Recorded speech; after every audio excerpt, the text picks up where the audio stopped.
दमोह के मिशन अस्पताल पर गंभीर आरोप लगे हैं। बाल संरक्षण आयोग के पूर्व राष्ट्रीय अध्यक्ष प्रियंका कानूनगो ने मिशन अस्पताल में 7 लोगों की मौत के लिए अस्पताल के ही कार्डियोलॉजिस्ट को जिम्मेदार ठहराया है। साथ ही एक अधिवक्ता ने अस्पताल के कार्डियोलॉजिस्ट को ही फर्जी बता दिया है। अब इन आरोपों पर कलेक्टर ने जांच के आदेश दे दिए हैं। आखिर पूरा मामला क्या है, रिपोर्ट में देखिए। तस्वीरों में दिख रहा ये अस्पताल दमोह का क्रिश्चियन अस्पताल है। इस अस्पताल के डॉक्टर पर बाल संरक्षण आयोग के पूर्व राष्ट्रीय अध्यक्ष प्रियंका कानूनगो ने सोशल मीडिया के जरिए गंभीर आरोप लगाए हैं। तो वहीं एक अधिवक्ता ने तो अस्पताल के हृदय रोग विशेषज्ञ को ही फर्जी बता दिया है और अस्पताल में हुई कथित 7 मौतों का जिम्मेदार भी उसे ही ठहराया है। इन्होंने कथित डॉक्टर का गाड़ी नंबर और आधार कार्ड भी सार्वजनिक किया है। साथ ही आरोप लगाया कि एन.के. जॉन जो लंदन में डॉक्टर है, उनके नाम पर किसी नरेंद्र यादव ने यहाँ 1 जनवरी से 12 फरवरी 2025 तक 1.5 महीने की नौकरी की और फिर चंपत हो गए। उनके कार्यकाल में हुए सारे ऑपरेशन फेल हो गए। अब अधिवक्ता ऐसे फर्जीवाड़ा करने वाले अस्पताल को बंद करने की मांग कर रहे हैं। दमोह के मिशन अस्पताल में एक डॉक्टर एन.के. जॉन नाम से एक आए थे। उनके नाम से एक लंदन में डॉक्टर हैं, वो रियल डॉक्टर हैं। उनके नाम का दुरुपयोग करते हुए यहाँ पे ये काम कर रहा था। अपने आप को एन.के. जॉन बता रहा था, जबकि इसका नाम नरेंद्र यादव है। और कार्डियक डिपार्टमेंट का ये अपने आप को डॉक्टर बता रहा था, उसका विशेषज्ञ बता रहा था। और यहाँ पे इसने जितने भी पेशेंट देखे हैं 12-15 और जितने भी ऑपरेशन किए वो सारे के सारे डेथ हुई हैं। इस प्रकार से इसने डिग्री ना होते हुए भी शल्य क्रिया की है हृदय रोग की, जो एक अपने आप में गंभीर मामला है। अस्पताल प्रबंधन पूरा जिम्मेदार है इस पर। वो लोगों की जिंदगियों से खेले। यहाँ पे एक अनजान व्यक्ति जो उस विषय का विशेषज्ञ नहीं है हृदय रोग का, उसको आपने 7 जानें सौंप दी और वो जान लेके चला गया। पूरी प्रबंधन की जिम्मेदारी, अस्पताल ब्लैक लिस्टेड होना चाहिए, रजिस्ट्रेशन इनका निरस्त होना चाहिए। अब मिशन अस्पताल में कथित 7 मौत और बहरूपीय डॉक्टर के मामले में कलेक्टर सुधीर कोचर ने स्वास्थ्य विभाग की एक टीम बनाकर जाँच के आदेश दे दिए हैं। वही मिशन अस्पताल प्रबंधन का कहना है कि मामले की तफ्तीश में वो जांच टीम का पूरा सहयोग कर हर जरूरी दस्तावेज मुहैया कराएंगे और जब तक जांच पूरी नहीं हो जाती सिर्फ आरोप पर कुछ कहना उचित नहीं होगा। चूंकि ये शिकायत हमारे पास आई तो मैंने अपने अधिकारियों को निर्देशित किया है कि इसके बारे में पूरी वस्तुस्थिति की जानकारी निकाल लें। जैसी ही वो जानकारी आएगी फिर आगे हम इस संबंध में आगे की कार्रवाई के बारे में। मिशन हॉस्पिटल में जो आरोप लग रहे हैं उस संबंध में कलेक्टर महोदय द्वारा जांच कराई जा रही है और इस समय जो भी जांच के लिए हम लोग से डॉक्यूमेंट्स मांगे जा रहे हैं वो हम प्रोवाइड करा रहे हैं, उनका सहयोग कर रहे हैं और जांच के बाद जो परिणाम आएंगे उसके बाद ही हम कुछ जवाब दे पाएंगे। एक निजी अस्पताल में कथित 7 मौतों के मामले में अब तक ना तो कोई पीड़ित परिवार मीडिया के सामने आया और ना ही दमोह का स्वास्थ्य महकमा। हद तो तब हो गई जब जिला प्रशासन भी इस मामले में कुछ भी कहने से बच रहा है। लेकिन फिलहाल तो यही कहा जा सकता है कि मिशनरी अस्पताल को हमेशा से टारगेट में रखने वाले लोगों ने एक बार फिर से इसके खिलाफ तर्कश से तीर निकाला है, जो अभी तक बिल्कुल निशाने पर बैठा है।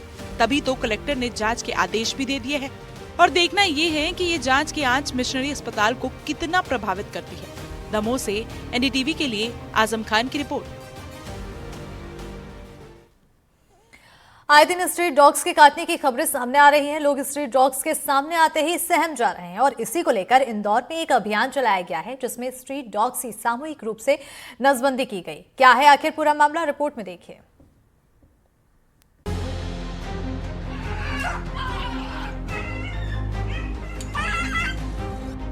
कल तक खुली हवा में सांस लेने वाले स्ट्रीट डॉग्स आज इंदौर प्रशासन की कैद में हैं। जगह जगह से स्ट्रीट डॉग्स को नेट का सहारा लेकर पकड़ा जा रहा है। दरअसल आए दिन लोगों को काटने की खबरें आ रही हैं। झुंड में स्ट्रीट डॉग्स लोगों पर हमला कर बुरी तरह से घायल कर देते हैं। कई ऐसे केस सामने आए जिसमें लोगों की जान भी चली गई। इसी को देखते हुए प्रशासन अब पूरी तरह से चौकन्नी है। अधिकारियों का लक्ष्य ज्यादा से ज्यादा स्ट्रीट डॉग्स की नसबंदी करना है और इसके लिए वे कल्याण एनजीओ के साथ इनके बढ़ते जनसंख्या पर लगाम लगाने की कवायद में जुट गए हैं। शहर में स्ट्रीट डॉग्स की समस्या को लेकर एक बड़ा अभियान हमने बनाकर काम शुरू किया है। अधिकारी लगातार उस पर काम कर रहे हैं। माननीय न्यायालय के निर्देशों को ध्यान में रखते हुए ये कार्रवाई हम कर रहे हैं।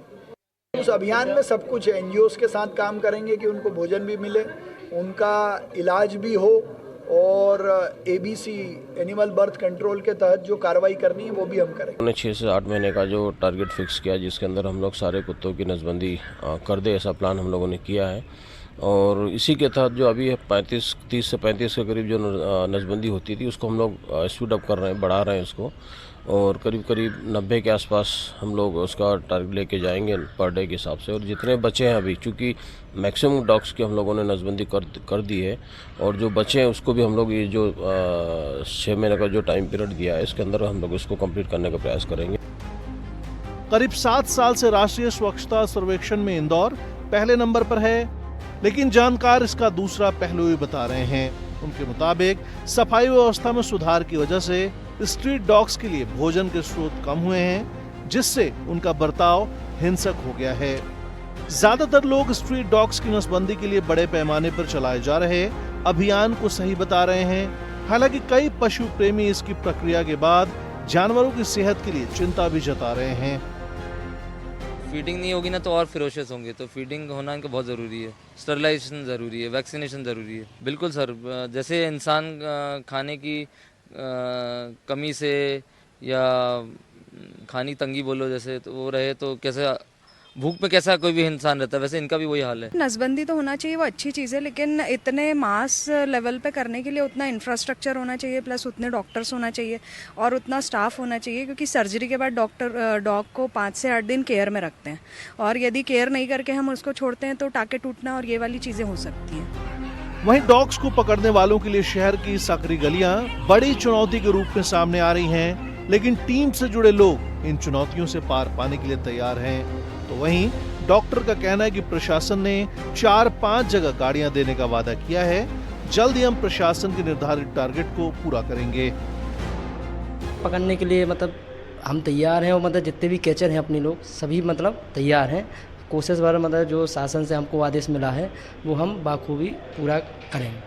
कई बार चुनौती भी आती है, बताते हैं। हाँ, वो झगड़ा मतलब बहुत लोग वाग ऐसे कि मतलब पकड़ नहीं देते, मारकूट पे भी आ जाते हैं, तो उसमें अपन निगम में मतलब अपना मतलब बताते हैं कि सर ऐसी प्रॉब्लम है, तो वहाँ से हमको थोड़ा हेल्प मिलती है। एक गली से 1 या 2 श्वान से ज़्यादा पकड़ नहीं पाते हैं, बाकी सब श्वान भग जाते हैं आवाज़ सुनकर।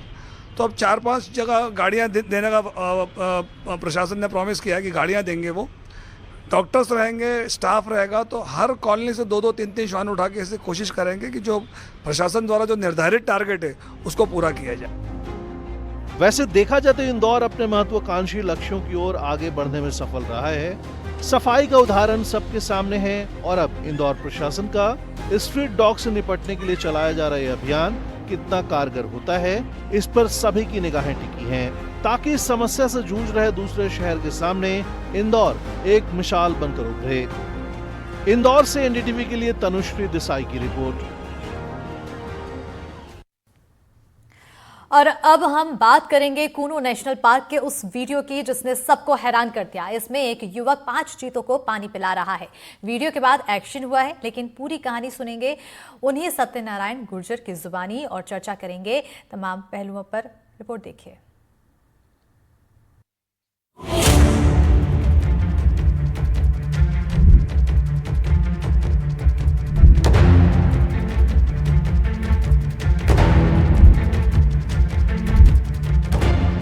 ये वीडियो कूनो नेशनल पार्क से सटे डोब गांव का है। वीडियो में पिछले कुछ दिनों से सुर्खियों में आई ज्वाला है। ज्वाला के 4 शावक हैं और छठा किरदार है एक इंसान। श्योपुर से आई इस तस्वीर ने हमें हैरत में डाला है। शायद कुछ मिथक भी तोड़े हैं तो बहुत से सवाल भी खड़े कर डाले हैं। वीडियो में दिख रहा सत्यनारायण गुर्जर परात में पानी रखता है, कम बोलता है। ज्वाला सपरिवार आती है, सब पानी पीने लग जाते हैं। अब ये बेजुबान कम का मतलब समझ रहे हैं या पानी देखकर स्वतः ही सत्यनारायण के पास आ जाते हैं, ये तो पता नहीं। मगर देखिए, वैसे तो हम इन्हें जानवर कहते हैं, लेकिन इनमें भी परिवार के लिए कितनी फिक्र है। पानी सीमित मात्रा में है, प्यास सबको लगी है, लेकिन कोई आपाधापी नहीं, कोई छीना झपटी नहीं। जो परात तक पहुंच पाया वो पानी पिया, जिसके लिए ये संभव नहीं हो पा रहा वो या तो इंतजार करता रहा या फिर अपनों की खातिर अपनी प्यास को दबा बैठा। ये वीडियो रोमांचक जरूर है, लेकिन जैसा कि हमने कहा कि कई सवाल भी हैं जो बेहद गंभीर हैं, क्योंकि इंसानों और चीतों की ये नजदीकी कुदरत के बनाए नियमों के विरुद्ध है, और जो भी कुदरत के नियमों के अनुकूल नहीं वो ठीक नहीं। ये मादा चीता ज्वाला अपने 4 शावकों के साथ पिछले दिनों भी भटक कर कूनो के पास के गांव में आ गई थी। तब गांव वाले इन पर पत्थर बरसा रहे थे। ज्वाला अपने बच्चों के साथ बेतहाशा इधर उधर भाग रही थी। तब इंसान और जानवरों का संघर्ष था। अब एक इंसान प्यासे चीतों को पानी पिला रहा है, चीतों के बिल्कुल करीब जा रहा है। लेकिन ये दोनों ही हालात शुभ नहीं है। चीतों का कूनो नेशनल पार्क के दायरे से बाहर आना भी ठीक नहीं है। चीतों पर इंसानों का यूं पत्थर बरसाना भी ठीक नहीं है। और एक्सपर्ट्स कहते हैं कि चीतों को यूं पानी पिलाना यानी उनसे करीबी बनाना भी सही नहीं है। वाइल्ड लाइफ एक्सपर्ट्स कहते हैं कि ऐसा करने से चीते अपने दायरे से निकलकर बाहर आने लगेंगे, जिससे कूनो प्रबंधन, आसपास की आबादी और चीते तीनों के लिए गंभीर चुनौती रहेगी। दरअसल चीतों को पानी पिलाने वाला सत्यनारायण गुर्जर वन विभाग में ड्राइवर का काम करता है। कहा जा रहा है कि सत्यनारायण को सस्पेंड कर दिया गया है क्योंकि वन विभाग ने उसके इस काम को अनुचित माना है। वन विभाग की अपनी चिंता उचित है, लेकिन ये वीडियो जिन कुछ और सवालों को जन्म दे गया है उन पर भी अफसरान को सोचना होगा। मसलन क्या चीतों को बसाते हुए हमने कूनो और आसपास के रहवासियों के बीच संपर्क का मार्ग खुला छोड़ दिया है, जिसे नए सिरे से ठीक करने की जरूरत है। सवाल ये भी है कि क्या कूनों के अंदर मौजूद पानी के स्रोत कम हैं, या उन तक चीते पहुंच नहीं पा रहे हैं और वो बाहर आ जा रहे हैं। सवालों का जवाब कूनो प्रबंधन को ढूंढना है। इंसानों और चीतों के बीच सुरक्षित दूरी उन्हीं को बनानी है। फिलहाल गांव वालों से हम यही कहेंगे कि वे चीतों से दूर रहें। लेकिन बहुत जरूरी यह भी है कि चीते अगर प्यासे हैं तो वो प्यासे बिल्कुल ना रहें। एनडीटीवी के लिए श्योपुर से अजय राठौड़ की रिपोर्ट। मध्य प्रदेश के डिंडौरी जिले में एक ऐसा गांव है जहां पानी की कमी के कारण महिलाएं अपने पति का घर छोड़ बच्चों को लेकर मायके चली जाती हैं। ये गांव है जिले का देवरा गांव। बताया जा रहा है कि जहां जितेंद्र सोनी की पत्नी लक्ष्मी सोनी गांव में पानी की किल्लत के कारण अपने 2 बच्चों को साथ लेकर मायके चली गई। देखिए इस खबर पर पूरी रिपोर्ट।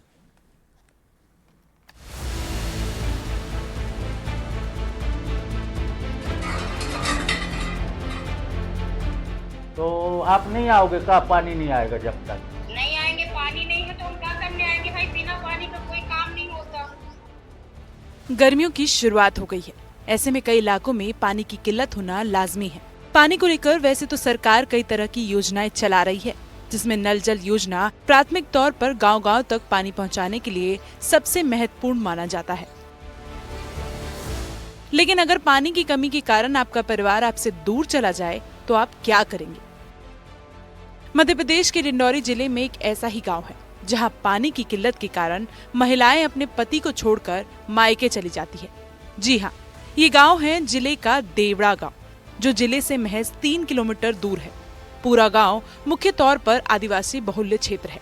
गर्मी शुरू होते ही इस गांव को भीषण जल संकट घेर लेता है। हालात इतने बुरे हैं कि यहाँ के लोगों को पीने का पानी तो दूर, रोजमर्रा के काम के लिए भी पानी नसीब नहीं होता। हाल में इस गांव के जितेंद्र सोनी नाम के शख्स की पत्नी लक्ष्मी सोनी अपने 2 बच्चों को साथ लेकर मायके चली गई। पति जितेंद्र सोनी ने एनडीटीवी के कैमरे के सामने अपनी पत्नी से मोबाइल पर बात की और वापस आ जाने की मिन्नतें भी की, लेकिन पत्नी ने साफ तौर पर इनकार करते हुए शर्त रखी कि जब तक पानी का इंतजाम नहीं होगा तब तक वो वापस गाँव नहीं लौटेगी। डिंडौरी जिला मुख्यालय से लगे देवरा ग्राम पंचायत में पानी की समस्या के चलते पत्नी अपने बच्चों के साथ पति को छोड़ के मायके चले गई है। क्या पूरा मामला है, हम जानने की कोशिश करते हैं। हमारे साथ इस वक्त मौजूद हैं जितेंद्र सोनी, जिनकी पत्नी जो है अपने बच्चों के साथ उनको छोड़ के चले गई है। जी, बताया जा रहा है कि पानी की समस्या के चलते आपकी पत्नी चली गई, क्या मामला है? लास्ट टाइम अभी जाते समय कह के गई कि पानी की व्यवस्था नहीं, तो घर में गाँव में नहीं रहना है हमको, जहाँ पानी की व्यवस्था होगी वहीं रहेंगे। और 5 साल से ये समस्या है गांव में कि पानी की व्यवस्था है, पीने योग्य पानी नहीं है, नदी भी सूख गई है, न सोच योग्य तक तो वो पानी नहीं है, तो स्नान क्या करोगे उसमें। नदी सूखी पड़ी है, नलों से पानी नहीं आ रहा है, न हैंडपंप से अच्छे से पानी आ रहा है। और हैंडपंप से कहाँ तक आदमी भर किला के घरेलू जीवन यापन करेगा भाई। कितना पानी कमाने जाएगा कि दिन भर पानी भरेगा आदमी। आपकी ग्राम पंचायत में 2-2 नल जल योजना है, तो उससे पानी नहीं मिल पा रहा आप लोगों को? जी सर, एक योजना आई थी तो वो ले जाके नर्मदा जी के बिल्कुल तट पर बना दिए हैं, यहाँ से 2 किलोमीटर दूर, जबकि वो जिला मुख्यालय के लिए था, ग्राम पंचायत देवरा माल के लिए।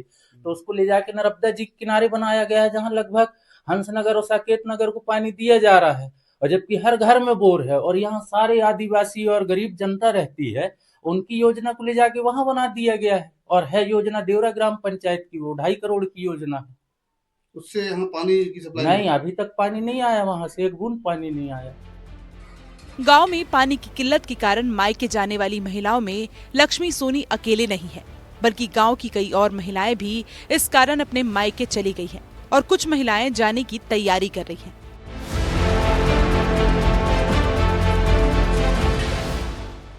हैरान करने वाली बात यह है कि ग्राम पंचायत देवरा में एक नहीं बल्कि 2-2 नल जल योजनाएं संचालित है, और बावजूद इसके यहाँ के रहवासी बूंद बूंद पानी के लिए मोहताज है।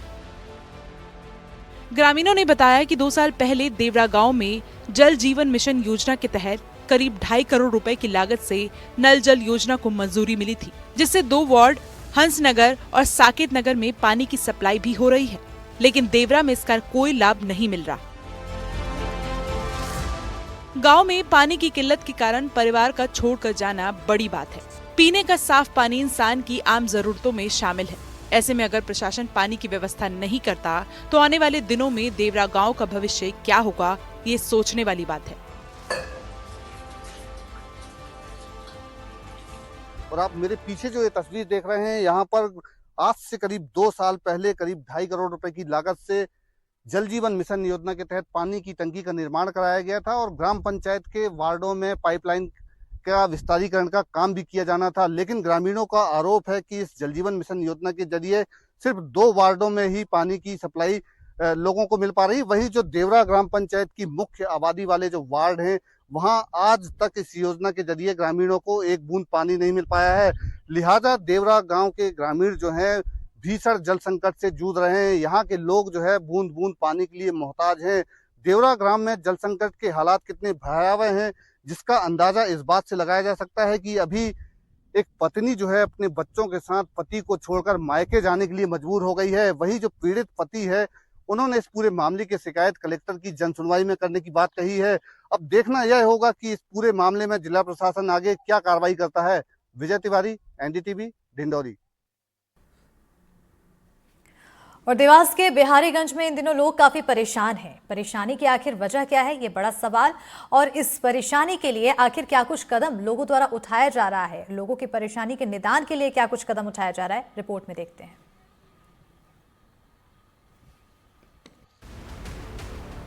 मध्य प्रदेश में 1 अप्रैल से 19 धार्मिक नगरों में शराब की दुकानें बंद हो गई है। नए ठेके होने के बाद नई शराब की दुकानों का विरोध भी हो रहा है। ऐसा ही अब कुछ देवास में हुआ। देवास शहर में बस स्टैंड से कुछ ही दूरी पर बिहारीगंज में भगवान भूतनाथ मंदिर बना है, और उसी के ठीक सामने 1 अप्रैल को नई शराब की दुकान खोली गई। शराब की दुकान होने के कारण यहाँ शराबियों का जमावड़ा रहता है। कुछ शराब लेकर चले जाते हैं तो कुछ वहीं मंदिर के आसपास सो जाते हैं, जिसको लेकर स्थानीय लोगों में आक्रोश है और लोग कई दिनों से इसका विरोध भी कर रहे हैं। लेकिन आखिरकार लगातार विरोध के बाद भी जब बात नहीं बनी तो लोगों ने सांसद के सामने अपनी बात रखने की ठानी और करीब 200 से 300 लोग सांसद कार्यालय पहुंच गए। जब स्थानीय लोगों ने सांसद महेंद्र सिंह सोलंकी से इस बारे में बात की तो उन्होंने इस मामले को अपने हाथ में लिया और कलेक्टर को कड़ी फटकार लगाई, जिसका पूरा वीडियो एनडीटीवी के कैमरे में रिकॉर्ड हो गया। आप भी सुनिए कि आखिर सांसद ने कलेक्टर से क्या कहा। के लिए अभी यहाँ पर 200-300 लोग आए हुए मेरे कार्यालय में, तो मेरा घेराव कर रहे हैं ये। अच्छा, तो ये कलाली बंद क्यों नहीं हो रही है? वहाँ मंदिर का फोटो भी दिखा रहे हैं, तो वहीं पे शराब पी के लोग मंदिर के ऊपर सो रहे हैं। महिलाएं पूजा कैसे करेंगी? वो तो सर मेन रोड पे ही है सर। वो जो है वो उतला टाइप मंदिर है वो सर, एज पर। आप एक काम करो, आप आ जाओ। यदि उतला टाइप मंदिर होगा ना तो हम नहीं बोलेंगे फिर, ठीक है? आप मिसगाइड कर रहे हैं, मिसलीड कर रहे हैं, आप मुझे मिसलीड कर रहे हैं। इनको बोल देता हूँ सर, नियम में है सर कि जितने भी लोग बोल रहे थे मैं एक बार भेज देता हूँ सर। नियम में बंद कराना लिखा है कि नहीं? अगर जनता बोल रही है तो सर मैं देख लेता हूँ सर क्या। जनता के हिसाब से चलेंगे कि नियम के हिसाब से चलेंगे? आप ऐसा मत करो, ये गलत हो रहा है बिल्कुल भी। ऐसा ना हो कि मुझे भी जनता के साथ में रोड पे खड़ा होना पड़े। अच्छा मैसेज जाएगा क्या ये? आप ये चाहते हैं कि मैं भी रोड पे खड़ा हो जाऊं मेरी सरकार के खिलाफ? आप उसको इमीडिएट बंद करवाएं। आप सांसद ने पहले तो कलेक्टर को फटकार लगाई और फिर चेतावनी देते हुए साफ कह दिया कि ये मेरा आखिरी कॉल है और अगर आप एक्शन नहीं लेते तो अगली बार फेस टू फेस बात होगी। आगे जो भी होगा इसके जिम्मेदार आप खुद होंगे। वहीं मामले को लेकर एक बार फिर स्थानीय लोगों ने शराब की दुकान के सामने विरोध किया। बता दें कि धार्मिक नगरों में शराबबंदी होने के बाद वहां की दुकानों को दूसरी जगह पर शिफ्ट कराया जा रहा है। इसको लेकर जगह जगह लोग विरोध कर रहे हैं। देवास से एनडीटीवी के लिए अरविंद चौकसी की रिपोर्ट। विदिशा में रामनवमी के मौके पर एक अद्भुत परंपरा निभाई गई। 300 साल पुराने राम मंदिर में भगवान राम का जन्मोत्सव परंपरागत ढंग से मनाया गया। जिसने ये अद्भुत नजारा देखा वो प्रभु श्री राम की भक्ति में लीन होने से खुद को नहीं रोक पाया।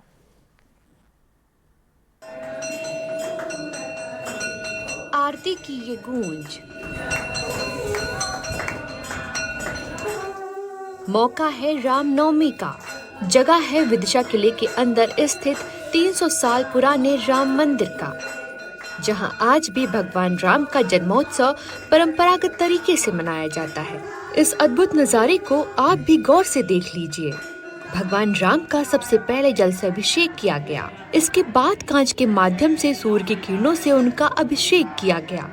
आप तस्वीरों में देख रहे होंगे भगवान राम की मूर्ति पर चमक रही ये आकृति सूर्य भगवान की किरणें हैं, जिससे उनका परंपरागत तरीके से अभिषेक किया गया।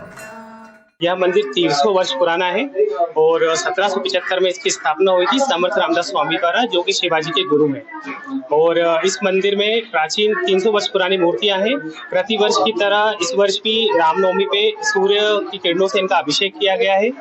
प्रथम सबसे पहले मूर्तियों का अभिषेक किया जाता है, उसके बाद फिर पूरा पूजा प्रतिष्ठान करने के बाद उनका जन्म मनाया जाता है।